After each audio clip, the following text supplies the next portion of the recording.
So hello guys, let's crack CBSE Commerce on an academy with me Abhijit Jaiswal. I'm here to help you with your 11th CBSE Commerce today. ठीक है, 11th CBSE Commerce में आपको मदद करने के लिए मैं आज यहाँ पे आया हूँ. तो भाई साहब 11th CBSE Commerce में हम लोगों ने एक टॉपिक शुरू किया था जिसका नाम था सोर्सेज ऑफ बिजनेस फाइनेंस, है ना. जो टॉपिक शुरू किया था हम लोगों ने वो कौन सा था? Sources of business finance. हम लोग आज जो है वो डिबेंचर्स देखने वाले हैं कि व्हाट आर डिबेंचर्स, उसके क्या फीचर्स होते हैं, ये चीज़ें हम लोग देखेंगे. ठीक है, तो बने रहें आखिर तक, आप लोग को समझ में आएगा. बिफोर वी स्टार्ट कुछ चीज़ें आप लोग को बता दूं कि भाई Unacademy is the largest learning platform in India, जहां पे अगर आप एक छोटा सा प्लस सब्सक्रिप्शन लेते हो तो आपको बहुत सारे बेनिफिट्स मिलते हैं. जैसे आप लोग को लाइव पढ़ने का मौका मिलता है अपने ही घर से. ठीक है, आप लोग को पूरे कोर्स का एक्सेस मिलता है.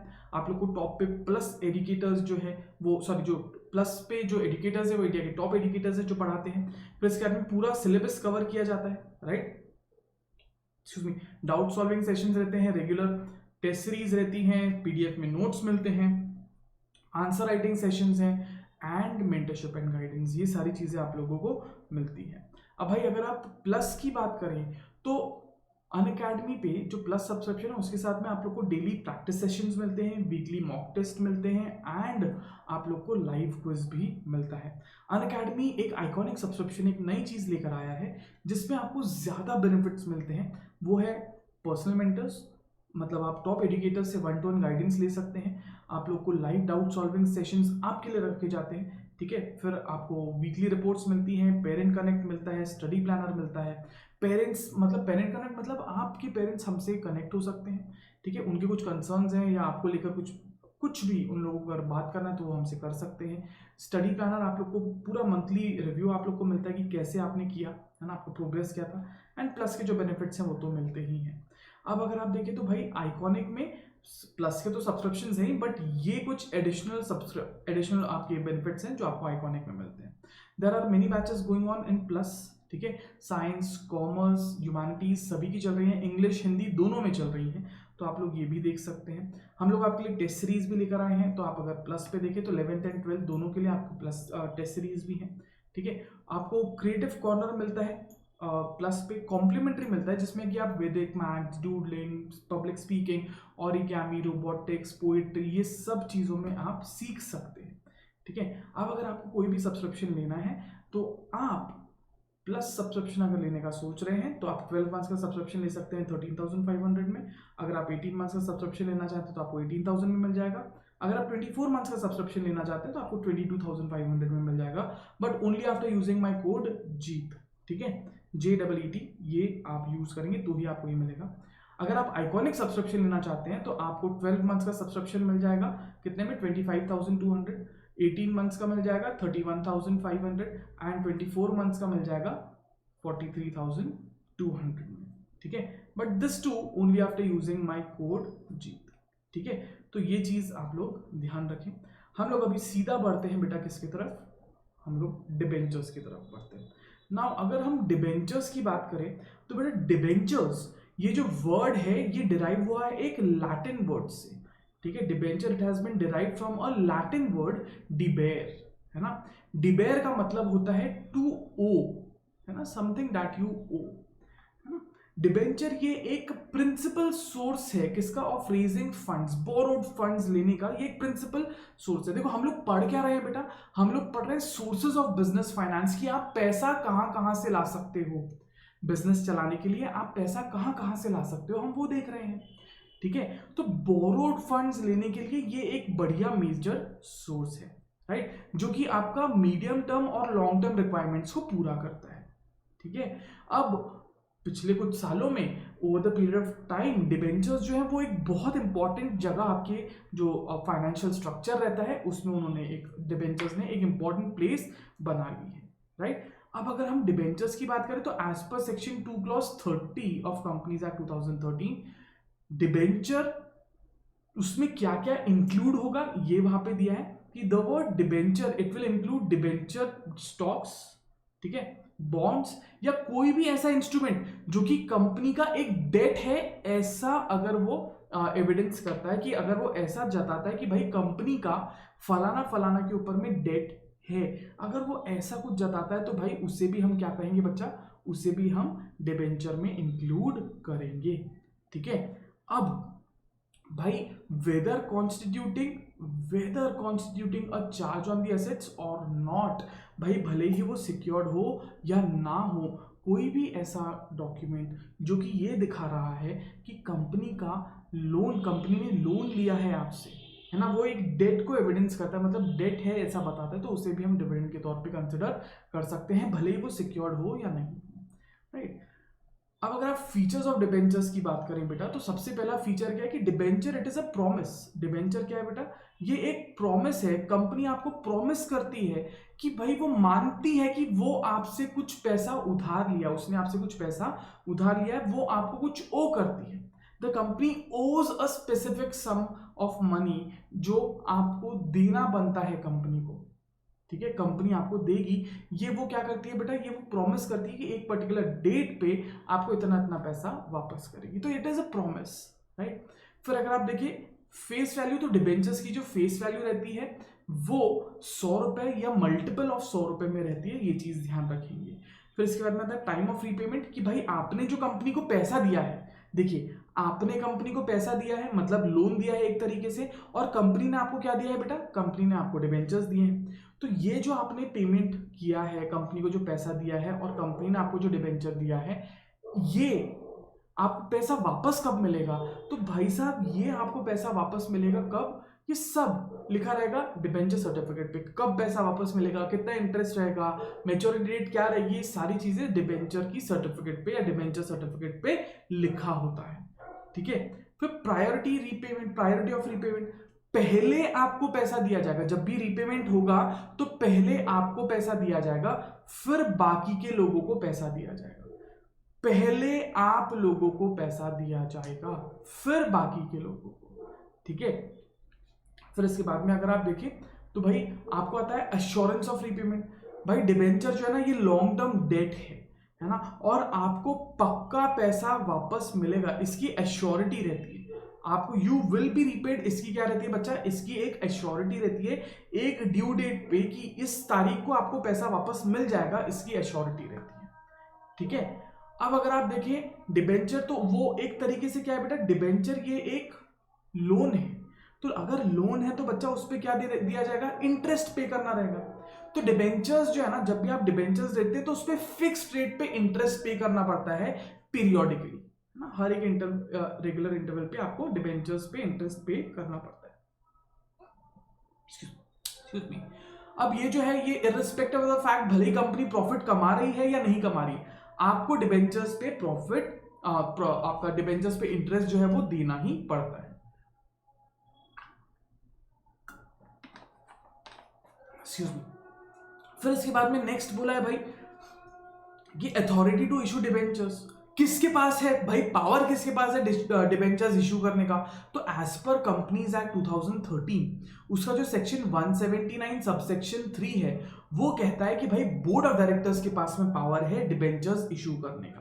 कितने डिबेंचर्स इशू करना है, कब इशू करना है, ये कौन डिसाइड करेगा बेटा, बोर्ड ऑफ डायरेक्टर्स डिसाइड करेंगे, ठीक है। कौन कौन इशू कर सकता है, तो भाई प्राइवेट कंपनी भी इशू कर सकती है और पब्लिक कंपनी भी इशू कर सकती है डिबेंचर्स, कोई रोक टोक नहीं है, दोनों, प्राइवेट कंपनी भी इशू कर सकती है, पब्लिक कंपनी भी इशू कर सकती है, ठीक है। अब अगर आप डिबेंचर्स की बात करें तो डिबेंचर्स में कौन कौन सी पार्टीज होती है, तो डिबेंचर्स में पार्टीज टू डिबेंचर्स 3 पार्टी होती है। एक तो है कंपनी, मतलब जो डिबेंचर्स दे रही है ना, डिबेंचर्स देकर जो पैसा ले रही है, मतलब पैसा बोरो कर रही है, ठीक है। देखो the entity which borrows money. दूसरा है ट्रस्टी, मतलब देखो कंपनी ने, एक चीज आप समझो, कंपनी ने डिबेंचर किसको दिया बेटा, डिबेंचर होल्डर को, एक इंसान को, तो इसे हम क्या कहेंगे बेटा, इसे हम डिबेंचर होल्डर कहेंगे। ये कौन है, ये है कंपनी या इशूअर। अब ये कंपनी क्या करती है, एक बंदे को अपॉइंट करती है, एक क्या कहते हैं, ट्रस्टी को अपॉइंट करती है, जिसे हम कहेंगे डिबेंचर ट्रस्टी। क्यों अपॉइंट करती है बेटा, ताकि जो डिबेंचर होल्डर है उसका इंटरेस्ट सेफगार्ड रहे। अब आप समझने की कोशिश कीजिए कि भाई जो डिबेंचर होल्डर है, आप अगर डिबेंचर होल्डर है, आपने अगर मुझे पैसा दिया है तो आपने कुछ ना कुछ कारण या कुछ ना कुछ काम के लिए आपने पैसा दिया होगा, तो बेटा वो पैसा मैं उसी काम के लिए यूज कर रहा हूं या नहीं कर रहा हूं, पहली बात। दूसरा, आपने मुझे जब पैसा दिया तो आपको इंटरेस्ट भी मिलना चाहिए, और तीसरा आपको वो पैसा रीपे भी होना चाहिए समय पे। तो ये सारी चीजें आप नहीं देख पाओगे बेटा, क्योंकि आप तो बाहर के हो।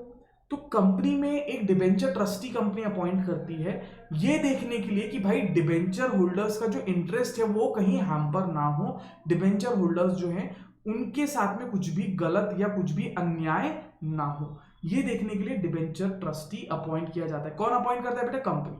कब अपॉइंट करती है? अगर कंपनी ने 500 या 500 से ज्यादा लोगों को डिबेंचर्स इशू किए हैं तो उसे डिबेंचर ट्रस्टी अपॉइंट करना पड़ेगा। ठीक है, ये क्या है बेटा? ये एक ऐसी पार्टी है जो कि डील करती है कंपनी और डिबेंचर होल्डर्स के साथ में। ठीक है, कंपनी डिबेंचर होल्डर्स के से कैसे डील करेगी? डिबेंचर ट्रस्टी के थ्रू डील करेगी। ठीक है, कंपनी जो है वो उन लोग के साथ में, ट्रस्टीज के साथ में एक अग्रीमेंट बनाती है जिसे हम डिबेंचर ट्रस्ट डीड कहते हैं, जिसमें सारे टर्म्स एंड कंडीशंस की डिबेंचर ट्रस्टीज के और डिबेंचर होल्डर्स के क्या राइट्स, ड्यूटीज एंड ऑब्लिगेशंस रहेंगे, वो सारी चीजें डिबेंचर ट्रस्ट डीड में दिया होता है। ठीक है, फिर इसके बाद में अगर आप देखें, डिबेंचर होल्डर मतलब वो इंसान जो कि पैसे दे रहा है कंपनी को।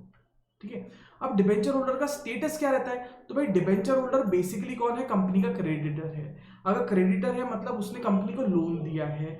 भाई कंपनी को लोन दिया तो उसको फिक्स रेट पे, फिक्स इंटरवल पे इंटरवल्स पे इंटरेस्ट मिलता है। ठीक है, फिर इसमें हम देखेंगे कि भैया नो वोटिंग राइट, बिकॉज वो एक क्रेडिटर है, उसको वोटिंग राइट कंपनी में नहीं होता है। डिबेंचर होल्डर को कंपनी में वोटिंग राइट नहीं होता है।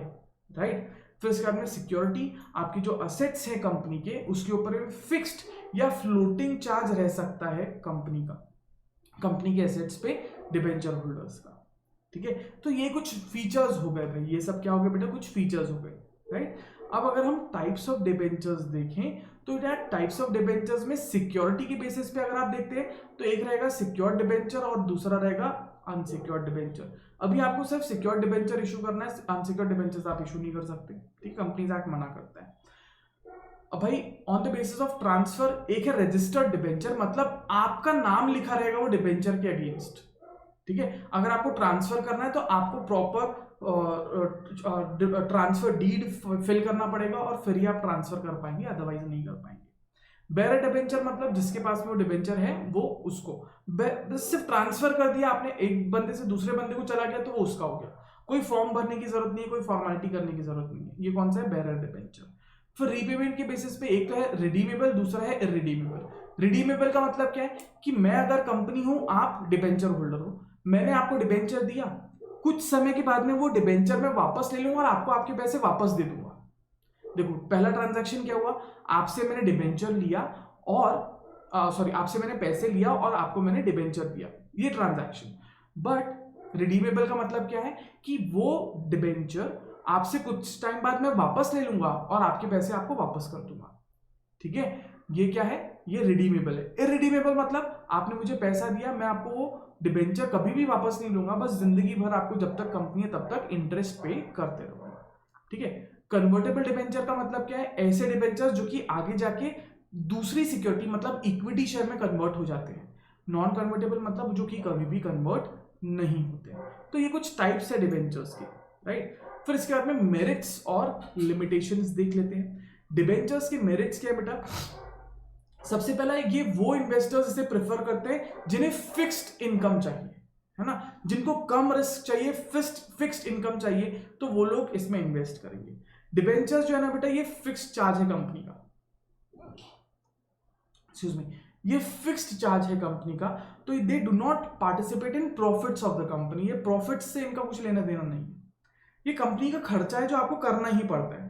ठीक है, फिर आता है डिबेंचर, ये जो है ये सूटेबल कब रहेंगे बेटा? ये उन कंपनी के लिए सूटेबल है, वो कंपनी के लिए सूटेबल है जिनका सेल्स और अर्निंग्स जो है ना वो स्टेबल है। अगर देखो आप लोग के पास में पैसे आ रहे हैं तभी तो आप पैसा क्या कर सकते हो? रीपे कर सकते हो। तो अगर आपका स्टेबल अर्निंग है तभी आप क्या कर पाओगे बेटा? आप रीपे कर पाओगे। तो अगर आपका स्टेबल अर्निंग है तो आप डिबेंचर्स लो, अदरवाइज आप डिबेंचर्स मत लो, बिकॉज आप इंटरेस्ट से बंध जाओगे ना बेटा। ठीक है, फिर इसके बाद में आता है debentures do not carry voting right. अगर ये वोटिंग राइट नहीं रखते हैं तो जो इक्विटी शेयर होल्डर्स है उनका कंट्रोल डाइल्यूट नहीं होता, है ना। ये क्रेडिटर्स हैं डिबेंचर होल्डर्स कंपनी के, तो इनके पास वोटिंग राइट नहीं रहता है। तो ये अगर इनके पास वोटिंग राइट नहीं है तो does not dilute the control of equity share holders. Control अभी भी इक्विटी शेयर होल्डर्स के पास होता है। राइट। फिर इसके बारे में आता है, अगर आप डिबेंचर्स इशू करके फाइनेंस करते हैं, आप क्या करते हैं बच्चा, फाइनेंस करते हैं डिबेंचर्स इशू करके, तो ये कई बार सस्ता होता है, ठीक है, कई बार ये आपको सस्ता पड़ता है as compare to preference shares बोलो या इक्विटी शेयर कैपिटल बोलो, क्योंकि जो इंटरेस्ट है ना वो टैक्स डिडक्टेबल एक्सपेंस है। मतलब आपका जो प्रॉफिट रहेगा, प्रॉफिट में से आप इंटरेस्ट माइनस करो, फिर जो प्रॉफिट आ रहा है बेटा उस पर आप टैक्स भरते हो, ठीक है। तो ये टैक्स डिडक्टेबल एक्सपेंस है, ठीक है, कौन सा, आपने जो इंटरेस्ट पे किया वो। अब अगर आप लिमिटेशंस की बात करें बेटा, तो लिमिटेशंस में क्या है, ये भाई एक परमानेंट बर्डन हो जाता है, भले ही कंपनी पैसा कमा रही है या नहीं कमा रही है, लोगों को उससे फर्क नहीं पड़ता, आपको उस पर इंटरेस्ट पे करना ही करना है। तो एक रिस्क बढ़ जाता है, it is a greater risk जब आपकी कंपनी की अर्निंग्स फ्लक्चुएट हो जाए।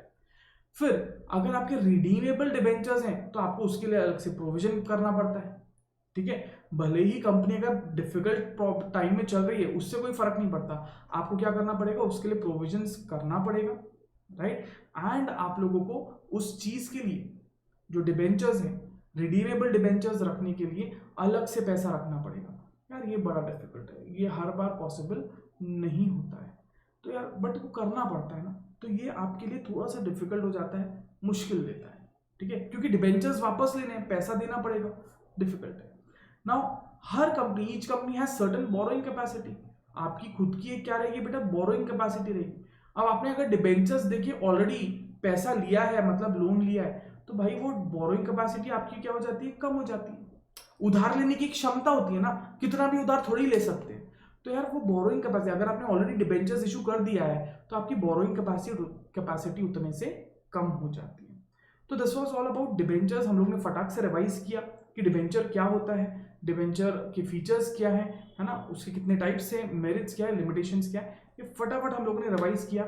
हम लोग कल पूरा, है ना, जितना भी अभी तक हमने ये चैप्टर पढ़ा है, कल पूरा ये हम लोग चैप्टर रिवाइज करने वाले हैं, राइट, टुमारो।